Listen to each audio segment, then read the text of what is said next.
The day everything changed started with silence. Not the peaceful kind, but the dead, humming kind. The kind where all the appliances stop at once. Where ceiling fans freeze mid-spin and the hum of modern life just vanishes. It was 8:14 a.m. on a Thursday when Brookstone Hollow, our little suburban community, lost power. I wasn't surprised.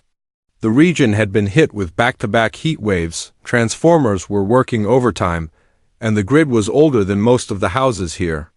The storm from the night before had knocked out trees and flooded some roads. But what did surprise me? The fact that everyone else on the block had a blackout, and my house still had power, because I'm Eli Martin, licensed state electrical safety inspector for the last 17 years, former contractor, and recently retired due to a knee injury.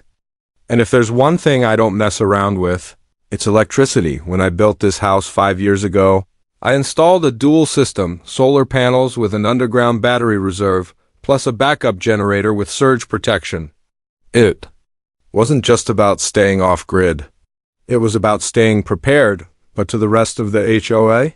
That made me the enemy. The Brookstone Hollow HOA wasn't your average committee of concerned residents. It was a full-on dictatorship led by a woman named Darlene Green, or as I like to call her, the General of Gate Codes. She was obsessed with appearances. Lawn length, paint color, car wash frequency, all documented and enforced with fines, threats, and monthly harassment. But nothing drove her crazier than the fact that I wasn't under her thumb. I'd refused to join the HOA when I moved in. My property line technically placed me outside their jurisdiction, but within the neighborhood. Legally, they had no control over me, but Darlene, she didn't like being told no. And when the blackout hit, she finally saw her chance. It started with a knock. No, a pounding. I opened the door to see Darlene standing there in a bright green power suit, clipboard in one hand, Bluetooth headset flashing in her ear. Behind her were two HOA board members, Scott and Teresa, both looking equally smug. "Mr. Martin," she said, scanning me with those cold, calculating eyes. "Do you know there's a blackout affecting the entire community?" "Yeah," I replied calmly. "Storm damage last night. Transformer on Oak Ridge blew." "Interesting," she said, raising an eyebrow. "Because your house has lights." I built it that way," she blinked. "I'm sorry?" "Backup systems, solar reserve, generator, installed it myself." She paused, then narrowed her eyes. "That's not permitted under HOA policy. External energy sources must be approved and documented."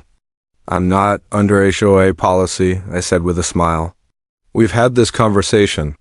That was strike one. An hour later, she was back, this time with a city utility truck in tow. The worker, a guy named Benny, looked uncomfortable. "Mr. Martin," he said, eyes on his clipboard, "we've been asked to conduct an inspection of your power system. The HOA raised concerns about possible unauthorized connections to the main grid." "They what?" I said, stepping out. Darlene stepped forward.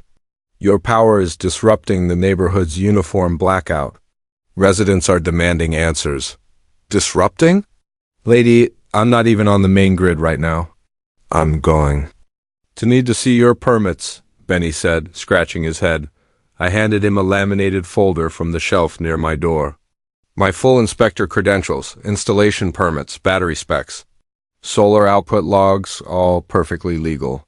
All filed with the State Department of Energy and Safety." Benny flipped through them and whistled. "Yeah, this is airtight, honestly, cleaner than my own house." Darlene's face twisted. She wasn't used to being blocked. She stepped up to me, lowering her voice. "You think you're smart, hiding behind your licenses, flaunting power while the rest of us sit in the dark?" "I'm not flaunting anything," I said. "I'm just not suffering because you didn't prepare." Her smile was venom. "We'll see about that." That night, I reviewed my system like always. Everything was functioning normally. But I did notice something odd. An alert. An authorized access attempt detected at external breaker box 242M. My outdoor camera confirmed it. A figure in a hoodie, short, stocky, crouching near the breaker box, fumbling with something, then running when the motion light turned. I downloaded the footage, saved it to a flash drive, and set up a motion-triggered alert system. If they were coming for my power, I'd be ready. The next morning, half the block was still dark. Tempers were rising, phones were dying, freezers full of food were thawing, and Darlene? She was out for blood. She rallied the HOA board in the cul-de-sac. I watched from my porch with a coffee in hand as she gave some kind of speech about community unity and rogue residents. People started shouting about how unfair it was that one house had power while the rest were suffering. Darlene looked up at me with a grin that made my stomach turn. Then she raised a walkie-talkie, and at that exact moment, my lights went out. Now, that got my attention. I grabbed my tools and jogged out to the breaker box, only to find the lock broken clean off. The master switch had been manually tripped. I flipped it back on. Nothing happened. I checked the diagnostics, the battery. System had been disconnected. Someone had bypassed the fail-safe. Someone who knew just enough to do real damage. I followed the conduit to the backup inverter, and sure enough, the fuse line had been cut, clean with bolt cutters or shears. Deliberate sabotage. That's when I knew this wasn't just HOA. Drama. This was personal war, I called the city. Not just utilities, I called my old department. Need a code red inspection authorization, I said. Suspected sabotage. Possible criminal intent. File under Section 18. The man on the line didn't even hesitate. Copy that, Inspector Martin. We'll send backup. And just like that, I was back on the job, retired or not, an inspector never really quit stop by 3 p.m. I had 2 former colleagues at my place, Monica, a systems analyst, and Raj, an electrical investigator. They confirmed everything. Forced entry at the breaker, tampered lines, vandalized equipment. This wasn't some amateur prank, Raj muttered. This was planned. They knew what to cut. And they wanted it to look like a system failure, Monica added. But they messed with state-certified systems. That's a felony. Then Monica paused, looking at the camera footage. I'd pulled that hoodie, she said. Is that ... HOA board member Scott? I zoomed in, paused it just as the motion light caught a glimpse of the side of the face. Bingo! We filed the report. The state logged it as a criminal energy interference investigation. Serious stuff. Could result in fines, charges, even jail time. I didn't say a word to Darlene that night.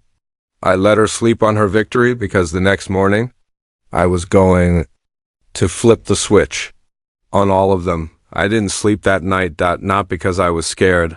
I've dealt with worse during field inspections across half the state. But there's something especially disturbing about knowing your neighbors are willing to break the law, endanger lives, and sabotage private property just to keep up their illusion of control. By sunrise, the neighborhood was still without power, and tensions were high. People were on porches with warm water bottles and dead phones, grumbling about the HOA. Meanwhile, I was working behind the scenes. I met with Monica and Raj again in my garage, quietly reviewing the report we had filed with the state electrical authority and the county sheriff's department. The footage clearly showed Scott, HOA treasurer, tampering with my breaker box. And based on the way Darlene behaved afterward, it was easy to conclude she'd orchestrated the whole thing. It wasn't just sabotage. It was targeted retaliation during a regional emergency, which legally made it a Class C felony. Monica had arranged a meeting that morning with a state inspector general and a county investigator. They were already en route. So while Darlene pranced around the block trying to rally support for some mandatory blackout compliance garbage, I prepared for what was coming next. Let's just say I had plenty of fuel left in the tank, and I was about to light it up. The town hall showdown at noon. Darlene stood in front of the Brookstone Hollow entrance fountain, megaphone in hand, dressed like she was auditioning for a reality TV show about HOA nightmares. All residents are required to comply with HOA emergency policy, she declared. No external power systems. No private generators. Anyone who disrespects this will face disciplinary action. I stepped out of my garage just as 2 black SUVs pulled into the neighborhood behind me. Out stepped Agent Devlin, a sharp, no-nonsense state investigator in a charcoal suit. Behind him, Deputy Harris from the county sheriff's office, Clipboard in hand and already scowling, they weren't here for coffee. I walked beside them toward the circle of residents now surrounding Darlene, who was still barking orders like she ran the Pentagon. That's when Devlin raised his hand. "Excuse me, ma'am," he said calmly. "Are you Darlene Green, president of the Brookstone Hollow Homeowners Association?" She blinked, visibly confused. "Yes, I am." "Why?" "You're under investigation for tampering with critical residential energy systems during an emergency." "Power outage." Her face dropped. "What? That's absurd. I have no idea what you're talking about."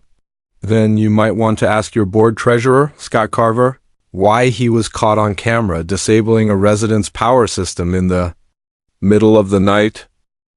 The crowd fell dead silent. Scott, standing off to the side, turned ghost white. Darlene's mouth opened. "But nothing came out?" Devlin continued. "Mr. Eli Martin here is a licensed state inspector. He has documentation, security footage, and forensic reports proving that your HOA board intentionally sabotaged his private system." Deputy Harris stepped forward. "I've also received a felony-level complaint, which we've cross-referenced with State Code 281.7b, interference with life-sustaining infrastructure." "That's a big deal, folks." Darlene looked like she was about to faint, the confession. And what followed was a meltdown of legendary proportions. Scott stammered something about just following orders, while Teresa, another board member, backed away from the group like a raccoon caught in a kitchen, and Darlene? She tried to spin it. He was disrupting the neighborhood. Everyone was jealous of his power. It wasn't fair. It made us look bad. "That's not a crime," Devlin said flatly. "Cutting power to someone's home is." Then I stepped forward, holding up the flash drive. This contains footage of Scott cutting the backup fuse and attempting to access my breaker box. It also contains audio of Darlene accusing me of flaunting my power. These aren't guesses. These are facts. That's when something snapped in Darlene. "You think just because you're an inspector, you're better than the rest of U.S.? You built your fortress and rubbed it in our faces. You're a threat to order?" I didn't even flinch. "No, Darlene. I'm a reminder that people like you can't bully everyone into submission forever." Arrests and resignations within the hour, Scott was in handcuffs, charged with felony tampering and conspiracy to interfere with a private residential system. The sheriff's deputy calmly walked him to the SUV as neighbors looked on. Mouths agape. Darlene, meanwhile, was hit with a cease and desist order and a formal civil investigation into her abuse of HOA power. She was forced to step down as president immediately pending the state inquiry. The entire HOA board dissolved within days. Turns out there had been multiple complaints over the years. Threats, selective fines, discriminatory enforcement. My report gave the state the final piece they needed to act. And as for the residents, they weren't mad at me anymore. In fact, several of them approached me afterward, apologizing for ever doubting me. One even asked me to help him build a solar backup system for his own home. The power came back on 2 days later. The grid was restored. But by then, I had already repaired my own system, rewired the damage, and double-locked my panels. The state sent a formal letter of gratitude for my reporting and gave me honorary reinstatement as an inspector emeritus, just in case they ever needed me again. Brookstone Hollow has been a much quieter place since then. No more ridiculous fines. No more aggressive clipboard patrols. And Darlene? She moved out 3 weeks later, the general of gate codes, dethroned by a guy in work. Boots and a wrench. Final voiceover punch for ending. Sometimes power doesn't come from the grid. Sometimes it comes from knowing the rules better than the people trying to break them. And sometimes all it takes to light up the truth is one man who refuses to be left in the dark.